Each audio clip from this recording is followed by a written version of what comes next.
Okay, we've taken a look at the old immigration period in the 30 years leading up to the Civil War and the new immigration period that took place in the 60 years during and after the Civil War.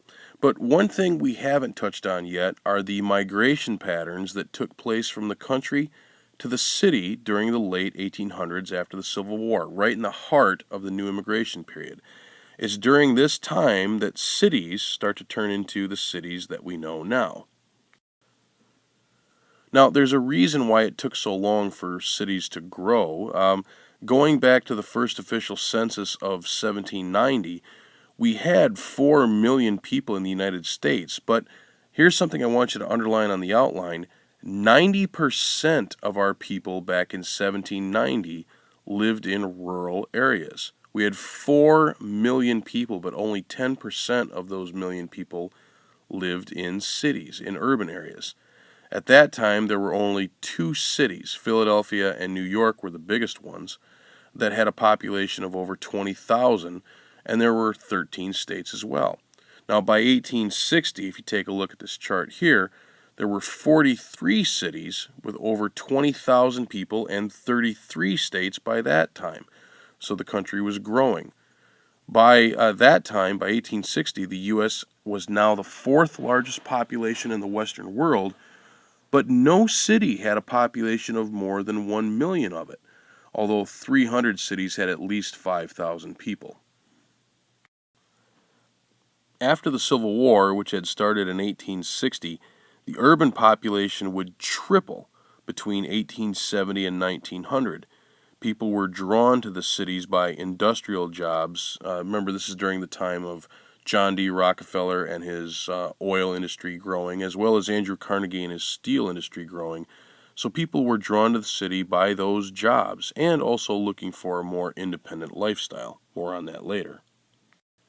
By 1890, New York, Philadelphia, and Boston would each have 1 million people. New York City would be the second largest city in the world with 3.5 million people. Only London was a bigger city at that time. And by 1900, 40% of Americans would move to the cities.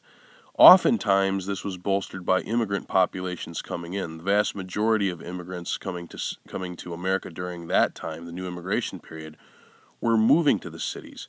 And yet, even with the population of the cities tripling from 1870 to 1900, the majority of people were still living in rural areas. 1920 was when we would see the turning point. At the end of the new immigration period in 1920, that was the first time that a majority of Americans would live in the city. The first time in U.S. history that over 50% of Americans lived in cities rather than the countryside. Now, the city had a lot of attractions to it that drew people there, and a lot of things that started to happen that were distinct parts of American culture. Skyscrapers began to emerge. This is in Times Square, New York. This is not the first skyscraper. The first one actually goes up in Chicago in 1885. Now, you could fit the population of a small town in a typical skyscraper, and that necessitated the need for easy transport up and down. This led to the invention of the elevator, which eventually evolved into fancier forms, the standard birdcage elevator that you see here, and pretty soon they were in every skyscraper in America. As more and more people moved to the cities and more skyscrapers went up, the concept of up rather than out created an urban population boom. Population density, or the amount of people that can fit in one area, became almost irrelevant as people could live right on top of each other going straight up to the sky. Entire towns could be put in one skyscraper.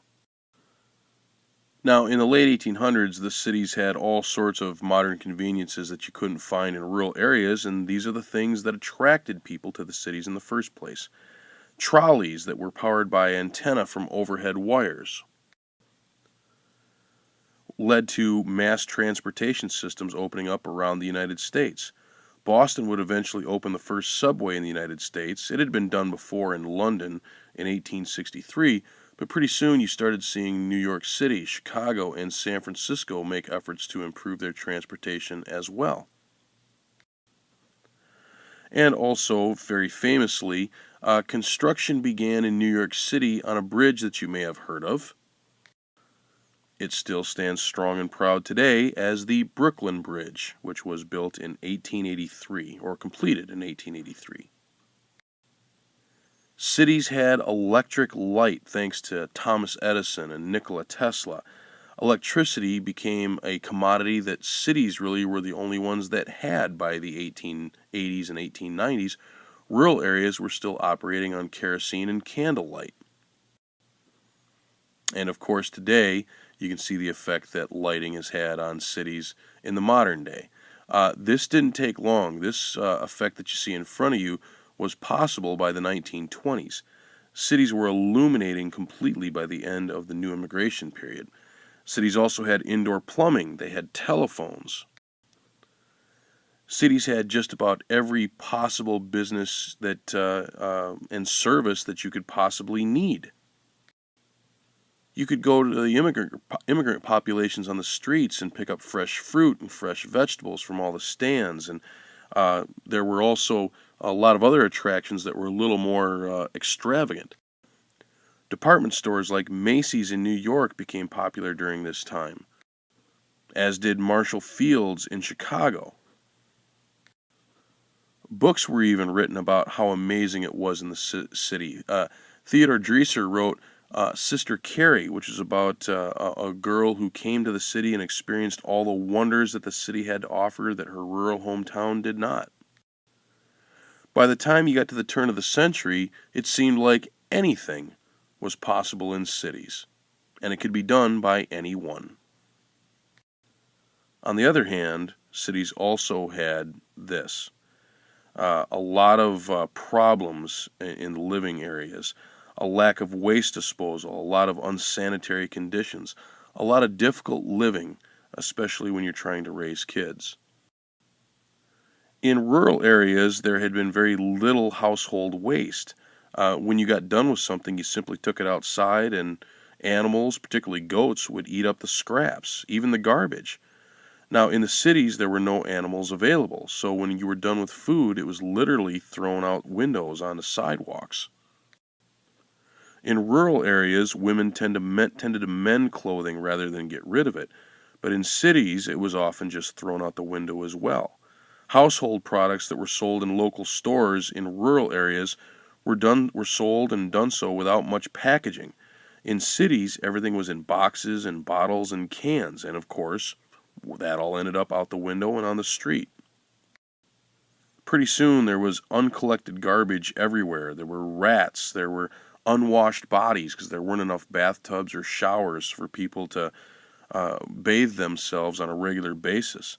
There were horse droppings, both figurative and literal, as you can see in the picture here. There was sewage all over the place in alleys. It got to the point where it was just ridiculously unsanitary and disgusting. There were disease epidemics like cholera going on all over the place. And eventually, something had to be done about it. This gentleman you see here is part of the White Brigade in New York City that was brought in to specifically provide the first ever sanitation unit in the country. The brigade went from place to place, cleaning up mass amounts, and it was a big job because a lot had been left around, and it took them quite a while to do, but they had plenty of guys to do it. Eventually, over the course of a decade, often under police guard to make sure that they wouldn't get robbed — crime was a big problem in cities after all — they went around and eventually cleaned up the city of New York. But even when they cleaned up the city of New York, there were still problems with slums. Slum areas where people were living were often completely overcrowded. You'd have like 3 families, 4 families living in an apartment that was designed for one. They were often completely filthy, as you can see here. This guy is living in an attic of a tenement inside of a town. and they were also completely rat infested. The most common design was the dumbbell tenement, called that because of the floor plan that you can see in front of you here. Now, something very interesting about the dumbbell tenement, these are 7 to 8 stories high and very crowded. You can see here it might be 3 buildings right next to each other, each 7 to 8 stories tall, with an air shaft located right here that I'm going to show you in a picture coming up, and an air shaft right here. These would go all the way down to the ground. But what's interesting about this is that you had a series in the floor plan itself. It was pretty standard. Each floor had a bedroom, living room, and parlor in an apartment. Here's another apartment right here. On another side, you might have an apartment with a parlor, a living room, and 2 separate bedrooms. Same thing here. But what you did not have in any apartment was a bathroom. You had 4 different families that had to share a public bathroom in the middle here. And since these were overcrowded, you could have as many as 4 families living in an apartment. That could be upward of 60 people, all having to share the same bathroom on one floor of a dumbbell tenement building. And if you'll notice here, you can see a dumbbell tenement within view of the Brooklyn Bridge. If you look here, within these dumbbell tenements, you can see the dumbbell shape right here. Again, called a dumbbell tenement because of the floor plan. And you can see this air shaft in the middle between the buildings. Now, that didn't exactly qualify as decent ventilation, but it was going to have to do. I mean, you had a lack of windows in the dumbbell tenements, a lack of ventilation, and again, 1 community bathroom per floor. It was not the ideal way to live. And if you were single and homeless and couldn't even afford to be in a dumbbell tenement, flop houses were often your next best bet. For a few pennies at a time, you could find a place to crash for the night, and as you can see here, these were not the most sanitary places. But there were other safety issues in the city outside of just sanitation. For example, the lighting in cities wasn't necessarily good, and you didn't necessarily want to go into dark areas that you didn't need to go, because cities had a major crime problem. Between 1880 and 1900, the murder rate in cities jumped 400%. The rate today is about half of the rate of murders that took place in 1900. Also, we've mentioned pollution, not just in the streets, but also of the drinking water, smokestacks, putting pollution into the air, and also, like we said before, pollution of the land. Again, this led to disease like cholera and typhoid and other diseases that were brought up. And then finally, one thing that hasn't even been discussed yet, the possibility of fire. Fire departments are very traditional in this country and very well respected, not just because for the job they do now, but for the job they did back then. Prior to Andrew Carnegie rebuilding American cities on steel beams and concrete putting on the outside of those beams as a structure, old buildings in cities used to be made of red brick with wood structure and wood supports. So essentially, if one building went up, it was like a giant pizza oven to anything that was inside. Nowadays, if you see a building go up on the news, you feel bad for that person, but you'll notice that there's not a lot of damage to the surrounding buildings. Prior to Andrew Carnegie and steel beams, the buildings in cities could go up in less than a minute. You'd have an uncontrollable fire on your hands that would quickly spread to a new building. That caused a lot of fires in Boston, Baltimore, and San Francisco during the new immigration period that caused extensive damage to the cities themselves. But no fire probably is as famous as the Great Chicago Fire of 1871, which basically burned down over half of the city and left 90,000 people homeless with 15,000 buildings destroyed. But even though things haven't always been perfect, the American city has grown and prospered ever since the new immigration period. That's it. Thanks for listening.